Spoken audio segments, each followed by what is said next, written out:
Assalamualaikum and good day, everyone, especially to our beloved lecturer, Madam Salimiah binti Saleh, and my fellow classmates.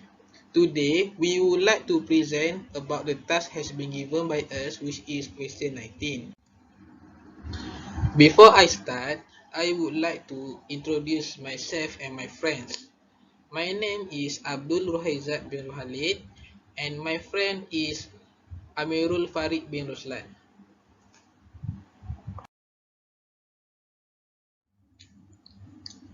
Okay, so as you can see on the question, there are three types of situation. So to answer this question, we must use the IPAC formula on the every situation. So let's answer this question. So the issue of the situation 1 is whether the director of Sang Surya Sendirian Berhad, which is Jasmine, Marigold, Petunia and Lily, has breached their duty as a director when they increase their share capital in order to increase their voting power. So, are they breach their duty as a director when they increase their share capital? So, let's discuss about it.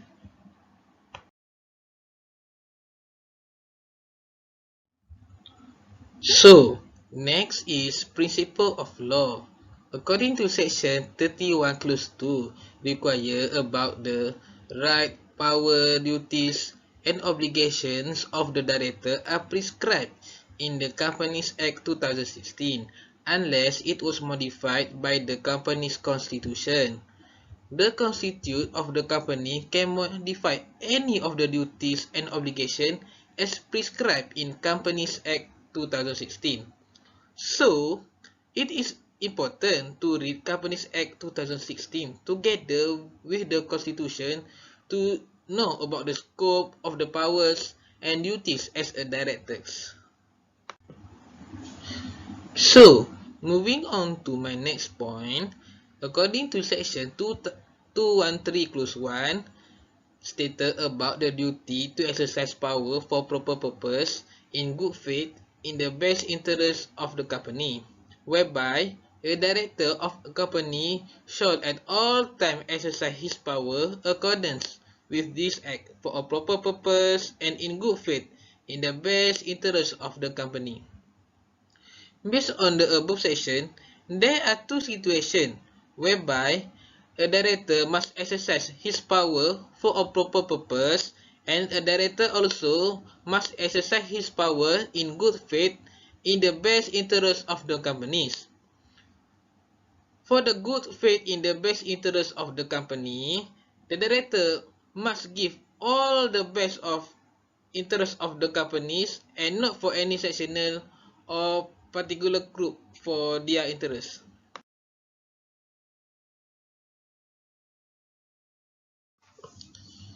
Next situation is duty to exercise power for proper purpose, where the director is under duty to exercise his power for a proper purpose. Then, the power must exercise only to achieve that purpose. So, the power cannot be exercised for the purpose of the private advantage and any purpose that are not connected to the power. So, we look at the related cases, which is Penn versus Simon at Company Limited, where the directors issue a new share, so it can enable them to create a sufficient majority to pass a special resolution. So the shareholder would be deprived of special right given.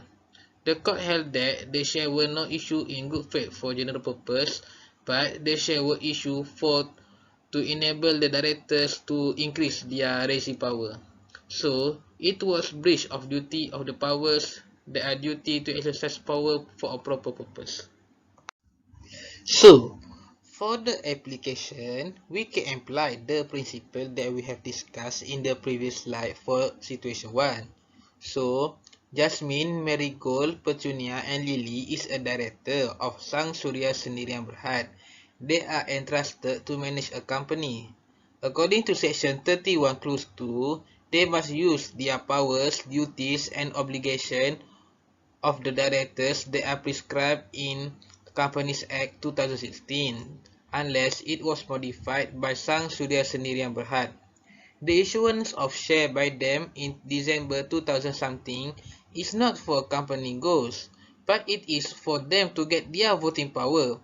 As stated in section 213 clause 1, a director for a company shall at all times exercise his power accordance with this act for proper purpose and in good faith, in the best interest of the company. Conclusion: the issuance of share by them was breach the duty of the director. Next, I'm going to pass to the next presenter to explain the next situation. Thank you. Assalamualaikum, my name is Amirul Farid bin Ruslan and I will continue for the situation number 2.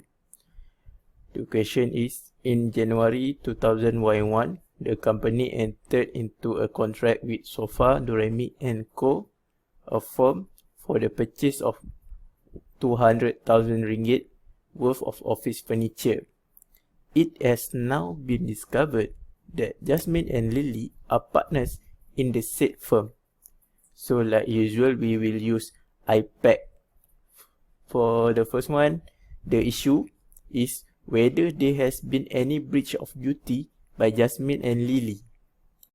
Okay, let's move on to the principle of law. As stated in Companies Act 2016, Section 218 Clause 1, Director should not enter any engagement in which there is a possibility that their personal interests could conflict with those of the company which they were bound to protect. This case can be related to the Aberdeen Railway Co. versus Blackie Bros. You may refer to textbook page 288. In this case, a railway company entered into a contract to supply a large quantity of iron seats with a partnership. At the time the contract was entered into, one of the partner was of the director of the company. Upon discovering this, the company sought to avoid the contract. It was held by the House of Lords that the company could avoid the contract even though its terms were fair. The duty of director to avoid a conflict of interest is strictly applied. The duty is imposed because of the recognition of the frailty of human nature. The duty is breached regardless of whether they had fraudulent motive or not. For the application, in this situation too, the same case, Aberdeen Railway Co. versus Blackie Bros. Can be applied. The duty to avoid conflict and interest is already breached when the company entered the contract with Sofa Doremi & Co. As stated in Companies Act 2016, Section 218, Clause 1, Director should not enter any engagement in which there is a possibility that their personal interests could conflict with those of the company which they were bound to protect. Jasmine and Lily should disclose it, that they are partners in Sofa Doremi & Co. So that the company can avoid it, and thus the company will not enter the contract. But they didn't do it. When the company discovered it, the company should try to seek to avoid the contract. So the conclusion is there is a breach of the duty to the company by Jasmine and Lily under Companies Act 2016, Section 218, Clause 1, duty to avoid conflict of interest. The duty is imposed because of the recognition of the frailty of human nature. The duty is breached regardless of whether they had fraudulent motive or not. Okay, next is situation number 3. In this situation number 3, there are two assumptions, which is the assumption number 1, do not fully disclosure before being ratified by member or shareholders in general meeting. The second assumption are ratified by the member of shareholders in general meeting after full disclosure. Okay, the question for the situation number 3 is, in March 2001, Marigold and Petunia was sent to China to negotiate a multi-million-dollar contract on behalf of the company. However, instead of getting the benefit of the contract for the company, they diverted the contract to another company in which they are the only shareholders. This matter was subsequently ratified by the directors as majority shareholders at a general meeting of the company. The issue from this situation are whether there is a breach of the fiduciary duty of the directors Marigold and Petunia in the holding the interest.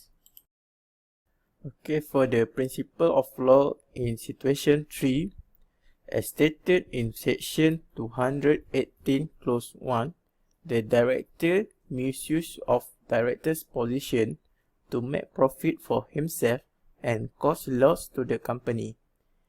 When a director makes profit from his position, it can also lead to the conflict of interest. This case can be related to the Cooks versus Dix. You may refer to the textbook page 294. In this case, there were 4 directors in a company carrying on the business of railway construction contractor.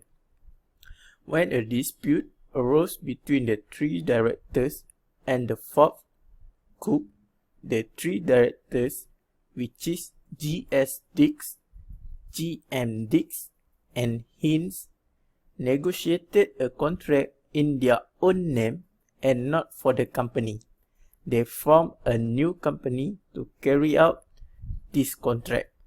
The director also procured a resolution of the company ratifying their conduct. Cook brought a derivative action on behalf of the company to claim the benefit in the contract. The privy council held that it was a breach of duty on the part of the director and that the benefit of the contract belonged to the company and they were bound to the account of the company for it.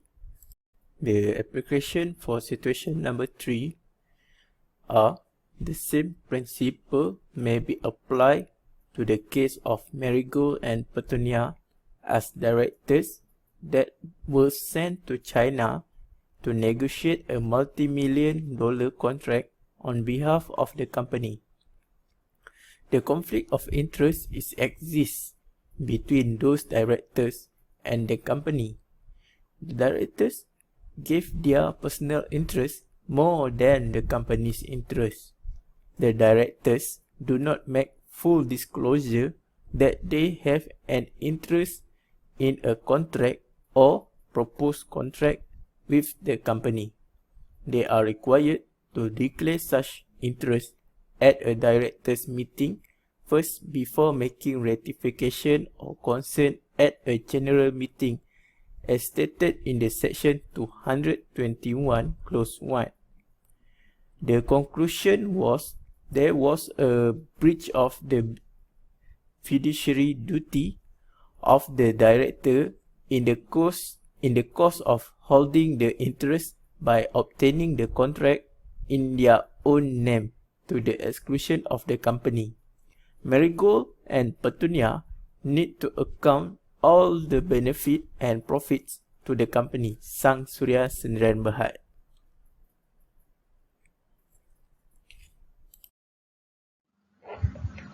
Now, let's look at assumption 2, which is ratified by the member of shareholder in general meeting after full disclosure. The relevant section that we can apply according to situation is section 218 clause C, which is the director are in breach of their duty to avoid conflict of interest if they have misused their position as a director. Then, section 221 clause 1 stated that director of a company who is in way whether directly or indirectly interested in a contract with the company, to declare the nature of interest at a meeting board of directors after the relevant fact have come to his knowledge. Now, let's look at the related case, which is Hudson versus Queensland's Mine, where Hudson is the director of company. Then, he took up mining exploration license after the company was financially unable to do so.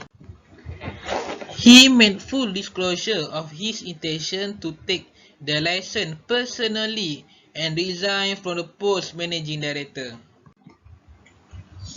He incurred all expenses and ran all risks until he proved the existence of valuable deposit.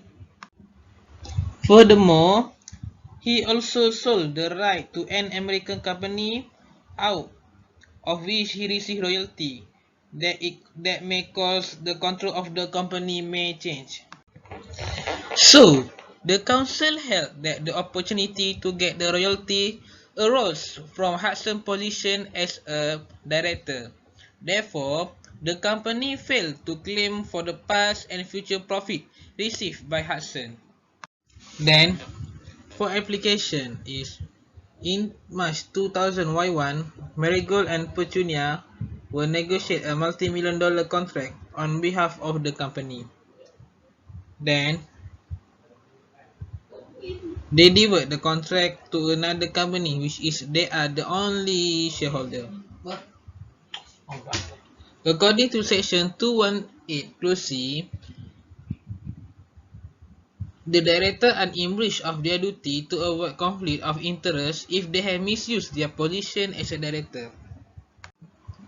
This problem can be related or ratified by the directors as majority shareholder at general meeting of the company. So, the relevant case is Hudson versus Queensland's Mine, which is I have mentioned on the previous slide. So, according to section 221 clause 1, Marigold and Petunia must declare their interest at general meeting as soon as relevant facts come to their knowledge. So, conclusion, Marigold and Petunia did not breach their duty as a director because it was concerned ratify their interest in their meeting even though they had used their position as a director of the company.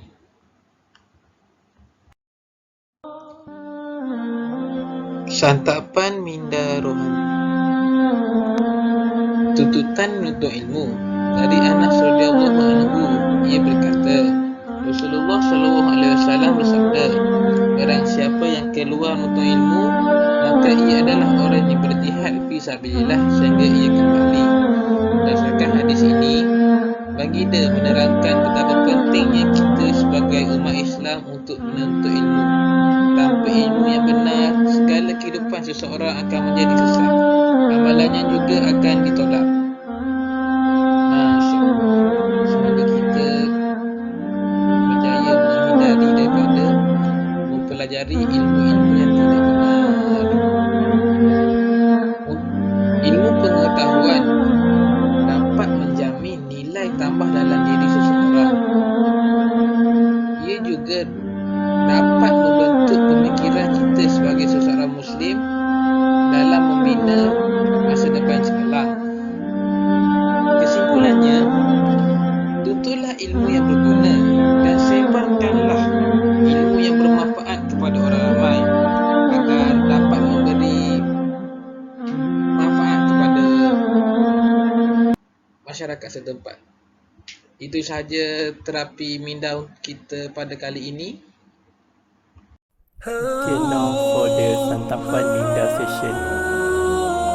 There is a quote about seribu kebaikan tak dihargai, sekelumit kesilapan terus dihakimi. Itulah manusia.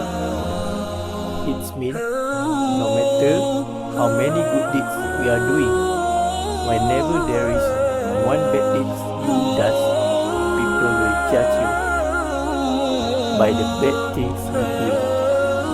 As humans, we always trying to find others' fault but never see ours. With the development of social media nowadays, people always trying to slander others. The ones who are slandering are at fault, but people who believe the post and judging it without any proof are more fault. So please do not judge others, because it hurts when it happens to us or to our family. My teacher always said, what you give, you will get back more. If you always judge people, Allah will always judge you worse in akhirat. Please be careful with our action. That's all from me.